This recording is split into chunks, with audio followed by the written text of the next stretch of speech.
What's up? I meant to do this earlier, but such is life.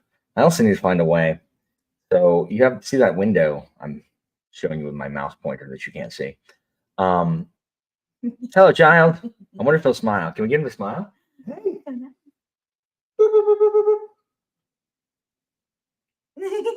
Did he do it? Oh, hey.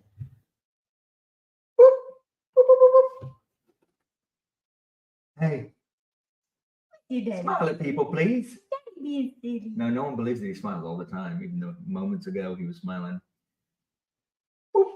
That's a little one. That was a little smile. Hey, what are you looking at? I don't know what you're looking at. Looking at the curtains? Don't block it. Don't block what? I was blocking. His line of sight. Hey, you can't have your mouth. We'll have to sneeze. Anyway, there's a child. Here's a baby. Bless you. Thank you. What's Daddy doing? Daddy being silly. Daddy being so silly. I think he loves being held right this minute. Anyway, He wants to. what's up, Brian? What's up, Andrew? Okay. So- Is that Andrew that just published a book? No, that is Andrew Meredith. This is Andrew Wizard. Oh, okay. Sorry. I'm gonna mix up. I mean, there are too many Andrews. So that window behind me, Christina, you're freaking. Why would the camera focus on you? Like you're in the background. What's up, Anita? So those windows in the background make it like pitch dark in here, as you've seen. But I don't really know what else to do. I mean, I guess I could move my camera like here, be a second monitor, but then it will be facing the couch, and Christina won't be seeing when she's sitting on the couch. So I don't really have a ton of options, but I hate it being dark in here. I like to have a comfortable place to hide if I want to be nearby but don't want to be on camera. Word. What is 7 hours? Oh, 7 hours later? Yeah, you're right. I literally just woke up at 10. And then I futzed around. What's up, Chris? Dang, what's up, Escape? Resident Evil. You can always tell what I've been playing because of the titles of my sprints. So I've been playing Resident Evil 2, and I just beat Claire's story, but there's an achievement for not accessing the item box. So the problem is my infinite ammo weapons are in the item box. So I had to play I had to do a playthrough straight up, which was fine but annoying. But now that I've got that, every subsequent playthrough, I have infinite rocket launcher. And unlike in previous Resident Evil games, the rocket launcher doesn't hurt you. So I can shoot a zombie point blank, and I'm fine. So I'm running around with infinite rocket launchers, and it is amazing.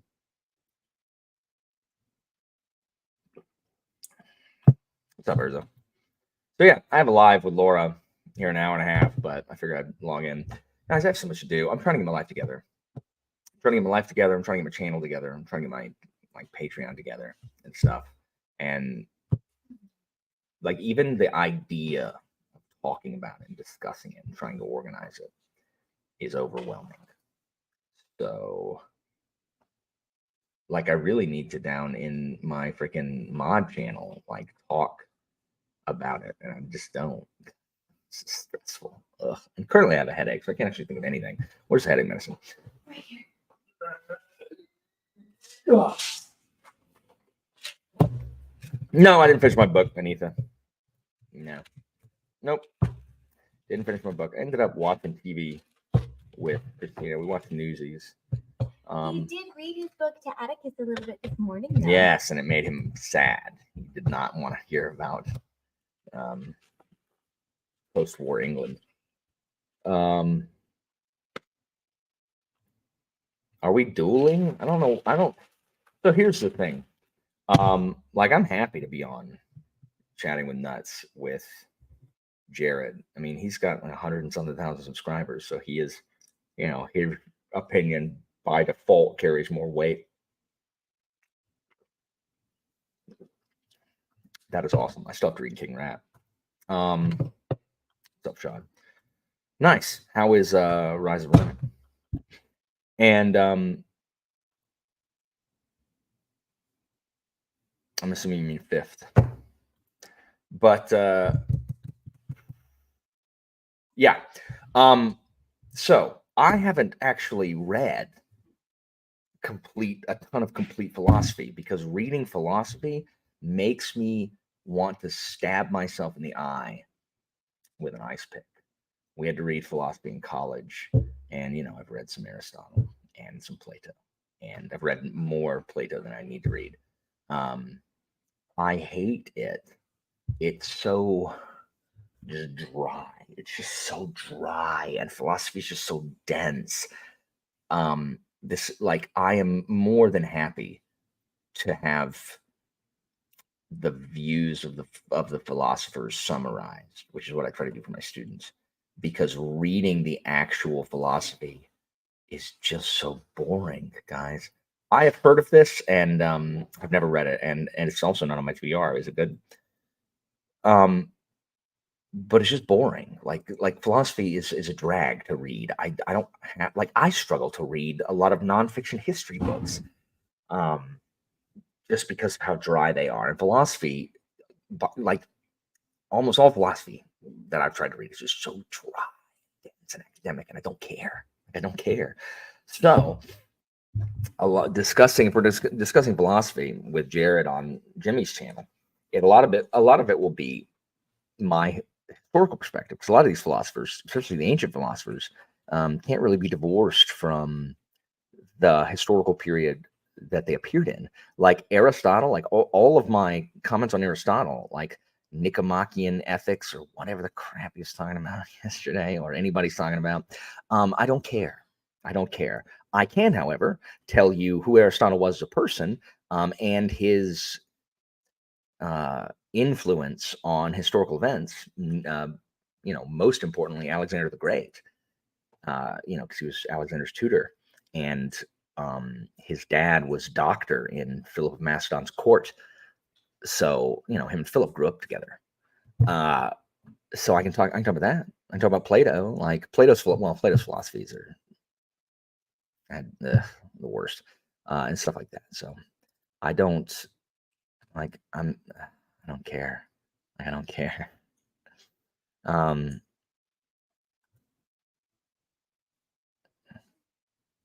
oh dang, that's wild. What's up, K Fox? What's up, Daniel? So how is everybody? I'm still reading the remains of the day. I haven't taken my medicine probably over 2 weeks, as far as like my Adderall. Um, I keep not taking it because like on big on the bottle it says take in the morning, and I keep remembering to take my medicine at like 3 in the afternoon. um, yeah, I am interested in the basic principles of philosophy and like how they differ from each other. But no, it's just not. I don't know. I don't know. I can't do it, guys. Um, so yeah, I have no idea what I talked about last time on the last sprints at all, so I can't actually divide it. That's what happens. I never have a notepad like handy to write stuff down that I talked about. At any rate, how's everybody doing on this? Was it Saturday? All the days run together because of bleeding, because of the summer. Headache, man. Nice, very cool. Anitha, that's what I forgot to tell you. Anitha, like I can't stand it. I got to read a Parker, Anitha. Like it's June and I haven't read anything by KJ Parker this year. I can't take it. Anitha, I'm about to bust out Fencer. For you? Yeah, I keep messing up the days. Like just it. I don't want to read Sharps. I've already read Sharps.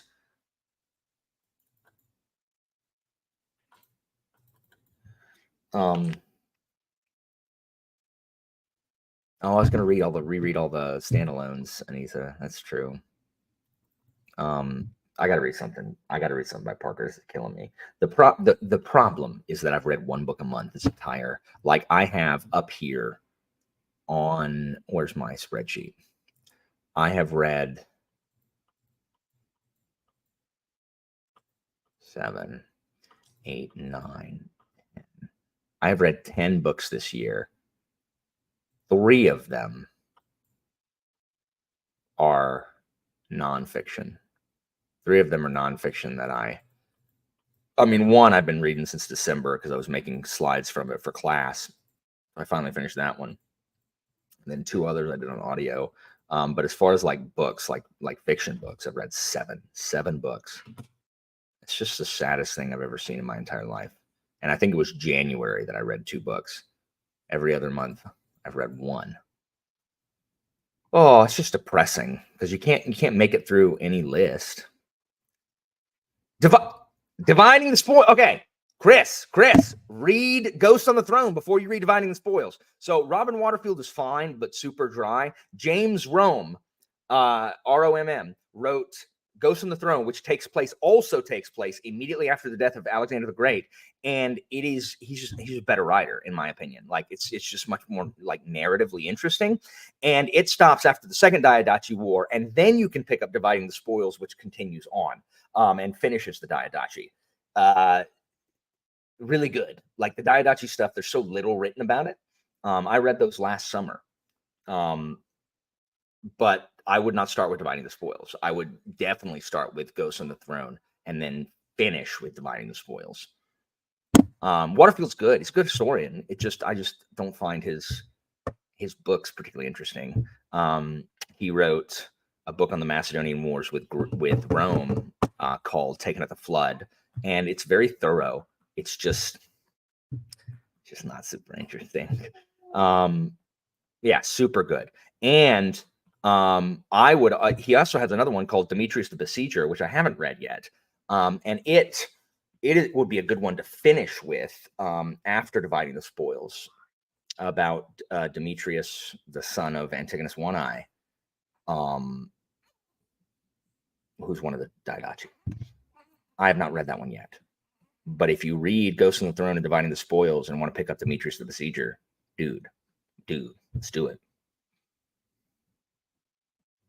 I'm reading a short standalone, and it's taking me forever. Thank you. I know, right?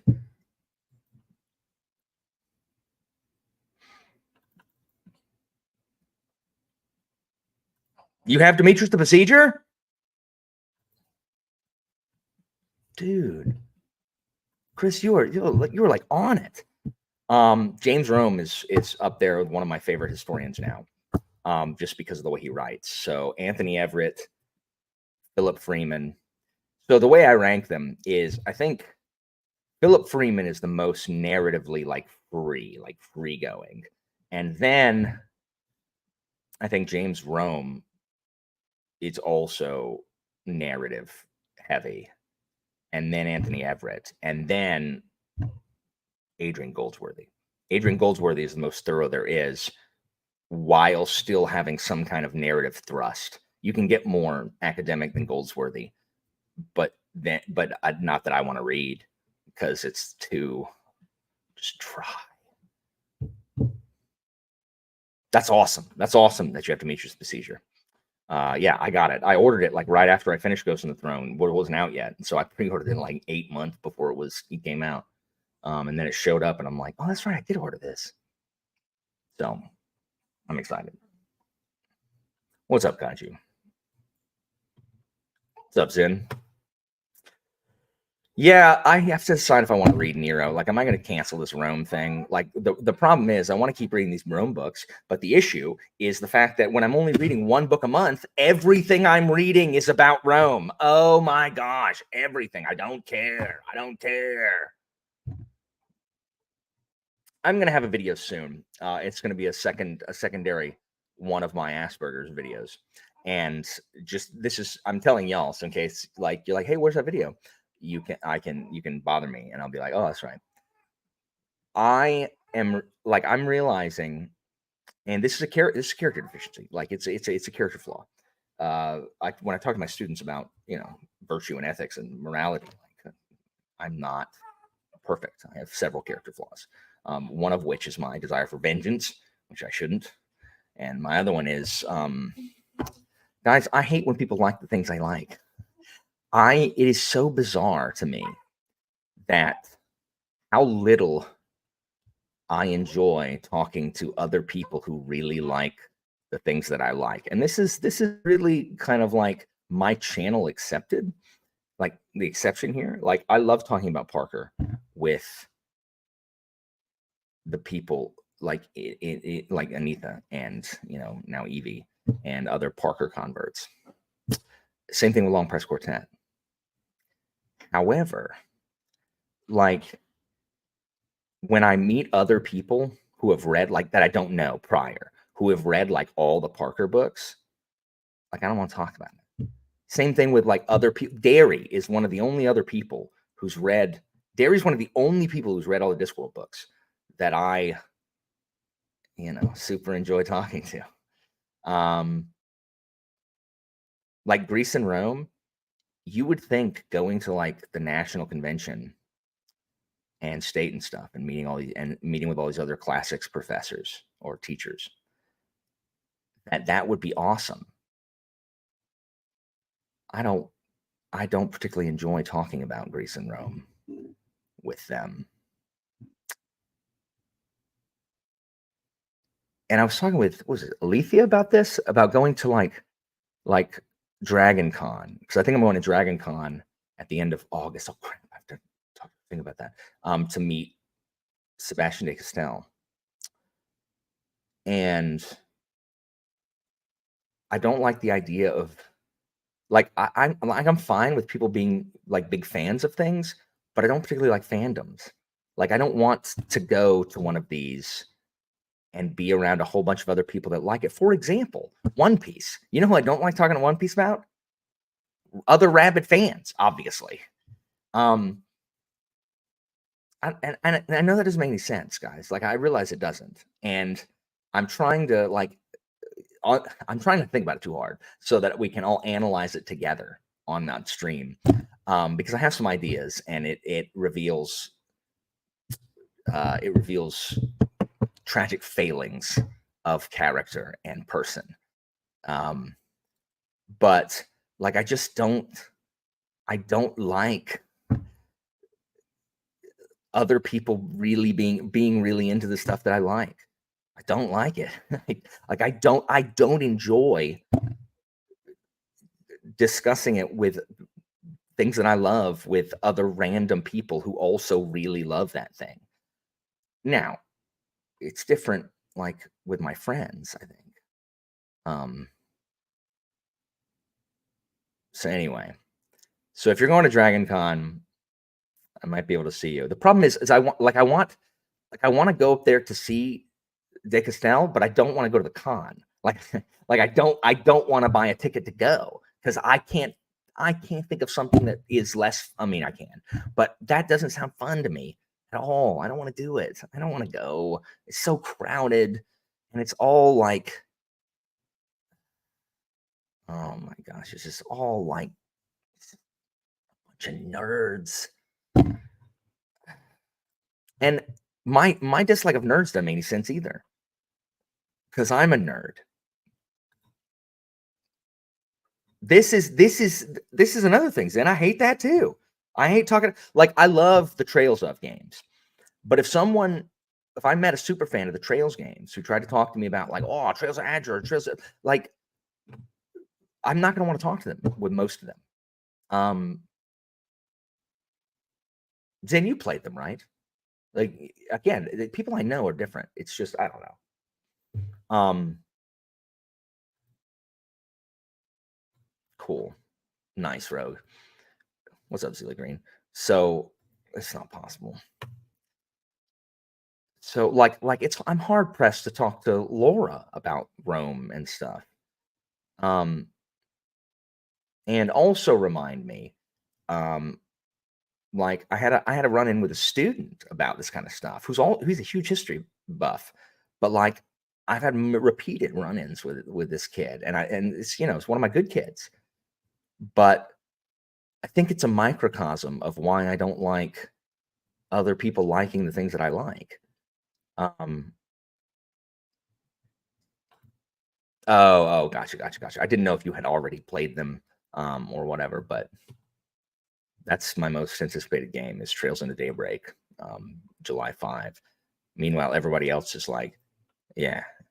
Meanwhile, everyone else is like, oh, Elden Ring DLC. Guys, I'm gonna I'm gonna come out here and say it with hot take. Elden Ring is my least favorite Souls game. How about that? I enjoyed Elden Ring less than I enjoyed Bloodborne, Dark Souls 1 and 2, and Demon Souls Remastered. So I'm going to play the Elden Ring DLC, but I just like it less. And everyone, there's so many people like, it's the best one. And I'm just like, okay. I mean, I don't really have a dog in that fight. Like, I'm not going to, they do. They take forever. But not something like Baldur's Gate 3. They're shorter than that, and shorter than the Final Fantasy Rebirth. Great game. So yeah, I like Elden Ring the least. But I mean, I'm not like it's not a hill I'm going to die on. Like that's something that I have no problem with people being like, yeah, that's fine. Anybody here play Lunar, Silver Star, and Lunar Eternal Blue? Silver Star is not as good. Eternal Blue for the Sega CD, one of my favorite games of all time. Yeah, I just don't know. Nice. Yeah, I've got to prepare for Elden Ring. I don't remember how to play. I do know that in Elden Ring and Demon Souls, I played a caster, and I don't think that's very fun. Like I was able to beat it, but I don't think it's super fun. Jessica, I love Jessica, and hate Kyle, the character. Galleon is one of my favorite villains of all time, but Eternal Blue's better. Yeah, I was a caster in Demon Souls and Elden Ring, and I don't think it's very fun. So I theoretically want to switch, not a caster in Elden Ring, but I only played through one time, getting platinum the game. So I don't really know what to switch to. I guess a strength build, which is where I play and everything else. Dark Souls 2, if you watch my stream, I had a big old club. And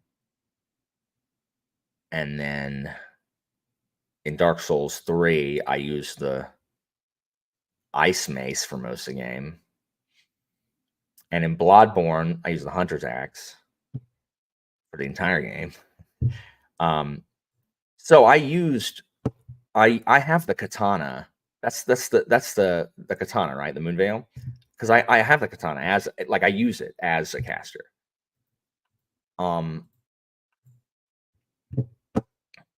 And in Demon Souls, that was caster. And Dark Souls 2, yeah, that's all. So I just have more fun as a strength build, I think.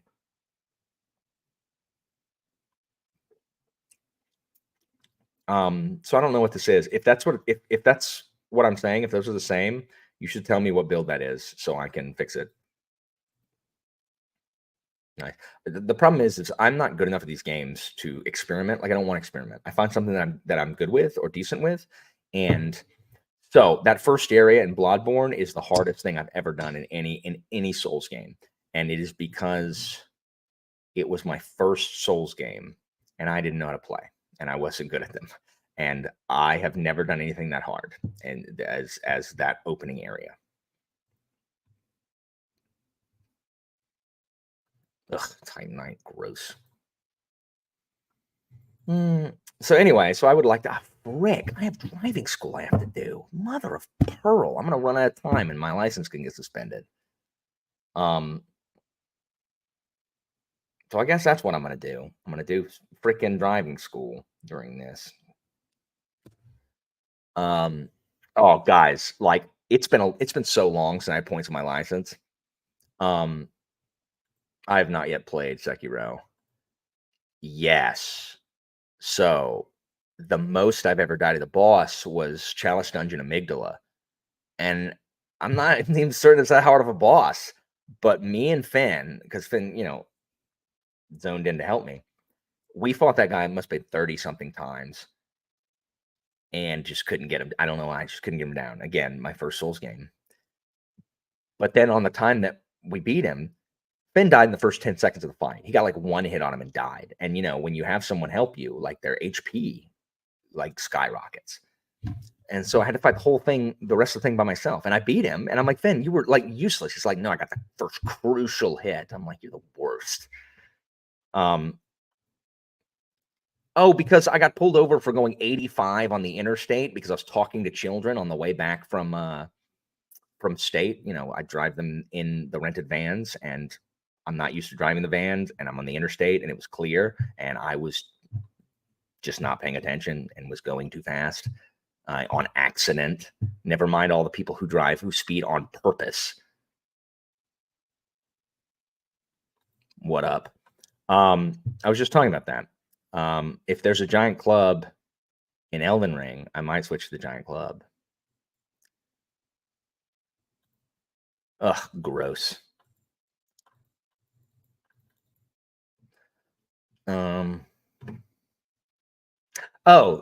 So it's been a long time since I had to go to driving school to get points on my license. It used to be you had to go to this place and get lectured by someone or whatever. Now there's a whole bunch of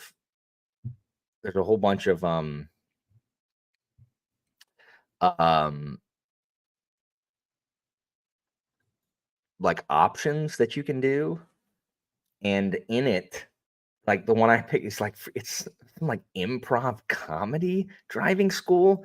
Guys, they have like comedy bits before, and I'm like, I'm not watching this. Fortunately, the little comedy bits are optional, but I'm like, why is this a thing? Guys, it's terrible. I'm gonna pull one up.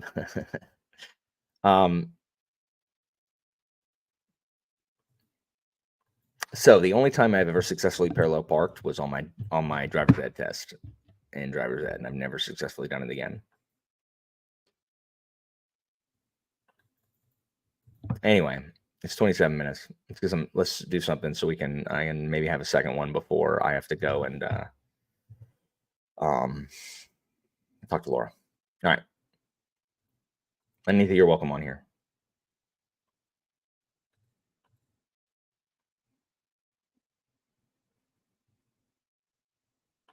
Oh, I'm not gonna have time to do a second one. I'm gonna do a long one then. Because I'm definitely not gonna have time to do a second one.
What up? I finished my driving school. Woot. That's literally all I was able to do. Lame. I finished my book, What book? Quaint Creatures by Andrew D. Meredith. Repeat. Fine. Quaint Creatures by Andrew D. Meredith. Andrew Meredith. Andrew's new book. His new book. Yes. What's it called? It's I'll type in. You Anita. Quaint Creatures. Quaint Creatures. Yes. Anita, I can't understand you. So it's not your kind of book. It's cozy fantasy, but it's fun.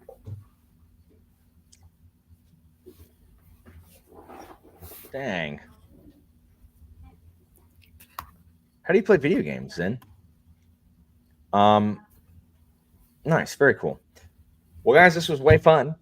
It was a short sprint. I'm, hope I'll do some more tomorrow. Or it depends on what time I'm done with talking to Laura. No, I'm talking to Laura in time. Hop on another one. But probably not. That's wishful thinking. But Have a time, fixed time, like 1.5 hours. what? Then you can be done by 8. That's true. We'll see.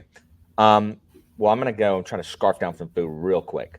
But this was fun, guys. Thank you for joining me. I know it was very short. I'm gonna do another one tomorrow. And all these, make sure when these go back up, you watch them and comment, because I'm stocking up content, guys. I'm gonna re-release these without the sprints. Me talking about whatever or yelling at Anita.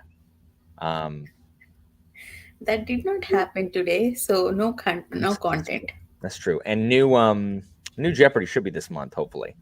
So I need Yolanda to accept my friend request on Discord, because you can't make a freaking direct message unless they're friends with you. So at any rate, I'll talk to you guys soon, and check me out over. What? You can direct message without being friend, not in group, but one-on-one you can. Okay, Anita. So I'm trying to make a group chat with the 3 people who are going to be on Jeopardy. So how does what you said help me? I know, Anita. See, a link happened. So one good thing.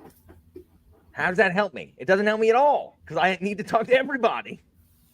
Anita, I know. If you're just messing with one person, I know, Anita. Oh my gosh, look at this. We tried. This would be amazing. Anita, I need you to go back and to everything we've ever been on and find all the times I yell at you, and I'm going to release this as a supercut. Daniel, that's the best idea I've ever heard. And then I need us to go through all of the ones me talking to Pete and finding a yelling at Pete supercut. That's the most amazing thing. I didn't have to yell at Anita. Like, she didn't have to, like, well, actually, me on something I know how to do. So anyway, Anita couldn't help herself. Yes, John. That's true. I need a supercut. We need a supercut of watching Anita's slow transformation into her, like, villain arc, where she's all nice in the first videos like 3 years ago, and then all of a sudden it's just rabble rousing. I am nice even now. I mean, that's true. You are nice, but you're an agent of chaos now. At any rate, guys, go check me out on Fantasy Awash. I'll be on there in like 14 minutes. Bye. Plus, it